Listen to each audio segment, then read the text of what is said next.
ઉનાળાની ગરમીમાં જો તમે આ રીતે ફ્રૂટ સલાડ બનાવી લીધું તો તમને ખાવાની મજા પડી જશે. તો એકદમ સરળ રીતે આજે આપણે ફ્રૂટ સલાડ બનાવીશું.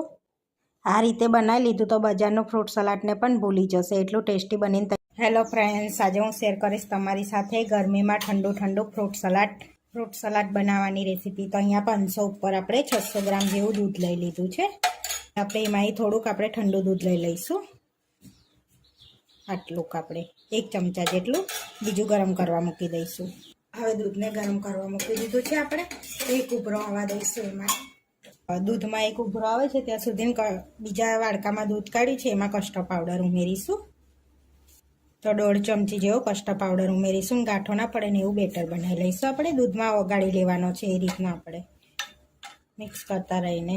દૂધ હોય ને એ કસ્ટર્ડ પાવડર લેવાનું છે. આપણે દૂધ લેતા હોય એ પ્રમાણનું, વધારે દૂધ હોય તો વધારે કસ્ટર્ડ પાવડર લેવાનો, નહીં તો ઓછું દૂધ હોય ને વધારે કસ્ટર્ડ પાવડર એડ કરશો તો તમારું દૂધ છે ને એકદમ થીક થઈ જશે, જાડું થઈ જશે, તો ખાવામાં મજા પણ નહીં આવે. આપણું દૂધ રેડી છે કસ્ટર્ડ પાવડરવાળું.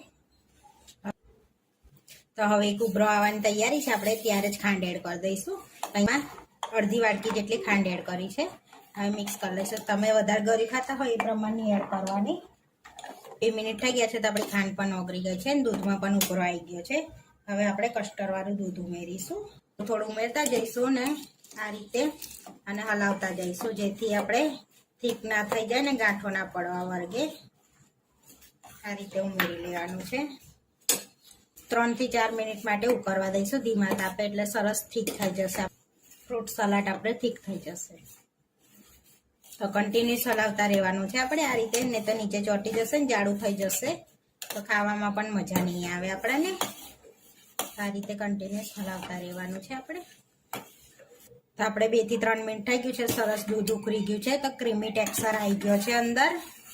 તો હવે ગેસને આપણે બંધ કરી દઈશું અને બહાર જ રૂમ ટેમ્પરેચર પર ઠંડુ થવા દઈશું આપણે આ રીતે. અહીંયા જ પછી ફ્રીજમાં મૂકીશું. ત્યાં સુધી બધા ફ્રૂટ કટ કરી લઈશું આપણે. હવે આપણે રૂમ ટેમ્પરેચર પર આવી ગયું છે કસ્ટર્ડવાળું દૂધ. તો હવે આપણે એને ગાળી લઈશું. હવે આ રીતે મોટા વાસણમાં લઈને આ રીતે ચાયની મૂકી દઈશું ઉપર અને દૂધ એડ કરી દેવાનું છે બધું, અને આ રીતે આપણે ગાળી લેવાનું છે. જોઈ શકો છો સરસ એવું. ગાળવું ટોટલી ઓપ્શનલ છે. એકદમ ક્રીમી ટેક્સચર આવી ગયું છે, જોઈ શકો છો આ રીતનું. હવે આપણે ફ્રીજમાં ઠંડુ કરવા મૂકી દઈશું 2 કલાક માટે. પછી બીજા ફ્રૂટ એડ કરીશું અંદર.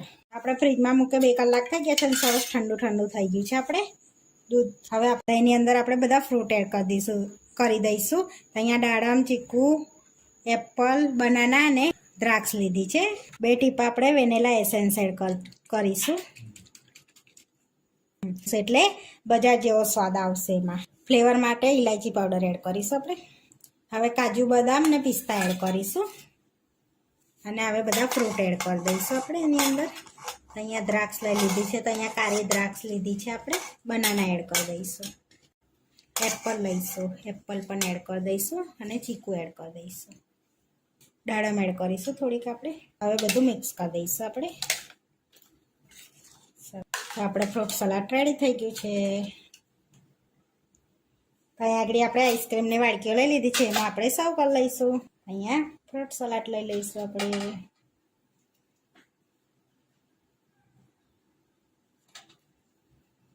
ઉપરથી થોડાક ડ્રાય ફ્રૂટ એડ કરીશું આપણે. થોડાક દાડમના દાણા એડ કરી દઈશું.